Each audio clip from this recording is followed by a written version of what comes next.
It is May 15th. So glad that you're joining me for this edition of Headlines. I am so excited to finally have in the studio, once again, not his first visit, but his second visit early on a Sunday morning before heading out to do some incredible community service in the city of Philadelphia. It is my honor to have Seth Williams, District Attorney, here in the city of Philadelphia. Good morning. Good morning, Frankie. How are you? I am well. Thank you for joining us for this edition of Headlines. Always glad to be here, WDAS, especially for Headlines. All right. Let's get started first, and we're going to check in as well with Monica Peters and find out what's happening at the Sunday Sun for all of those that are joining us, those that are traveling through the city of Philadelphia and our region. Tell people who you are. We'll talk about that. We'll check in with Monica. We'll take some phone calls this morning, but it's my conversation with the district attorney about just the issues of the day as well. So who is District Attorney Seth Williams? Well, I am the son of Rufus and Imelda Williams. I was given up for adoption at birth,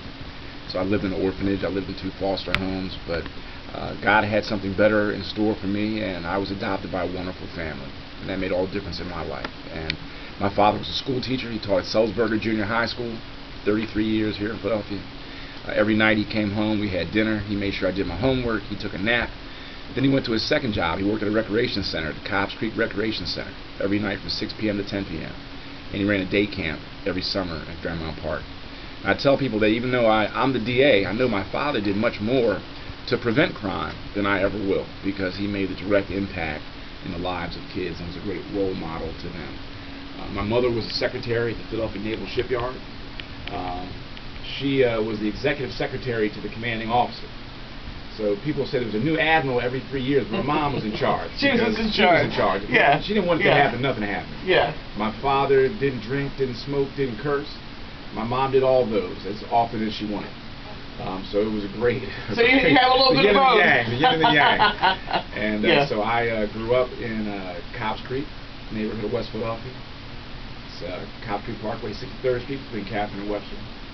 And I was blessed. My parents sent me to a Quaker school called Friends Central, kindergarten to 6th grade. I went to St. Carthage, my parish elementary school, for 7th and 8th grade. I went to the Central High School of Philadelphia, Philadelphia's best public high school.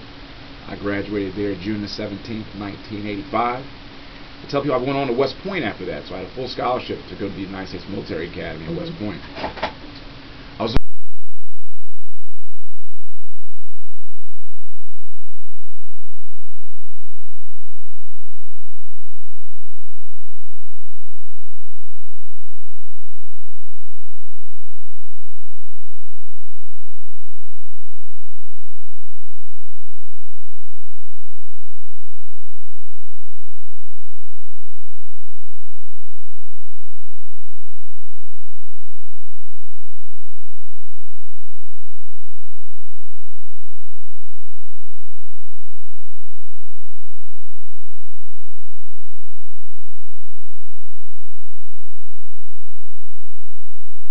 close.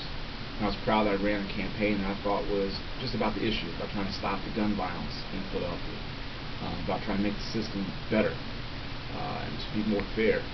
I ran again in 2009. I became the first African-American district attorney in the history of Pennsylvania. I love my job. There's a lot of it that I don't like. But yesterday was a great event we had. We met where Officer Jesse Hartnett was shot, right near 60th and Spruce or so. And we walked from there to the Cobbs Creek Recreation Center, where my dad used to work, and where I used to play basketball for the Cobbs Creek Comets.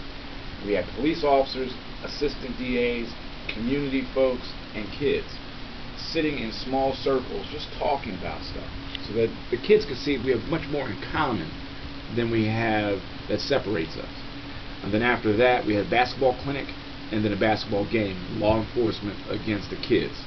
And it was just a great event. The mayor was there, Councilwoman Blackwell was there, a lot of concerned neighbors and kids who had sometimes never just sat down with a police officer or prosecutor or the mayor to know that, hey, you know, if they asked me what was my most embarrassing life moment, I was failing Algebra 2 at Central High School, or, you know, getting thrown out of West Point.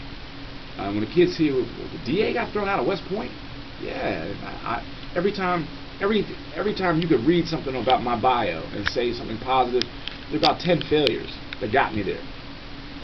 So I try to tell those kids that, like Muhammad Ali said, he was strong not because he lifted weights. He was strong because every time he got knocked down, he got back up. Yeah.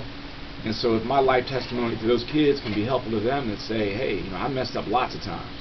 And if I can do what I've done now and keep trying, then you can too. Yeah.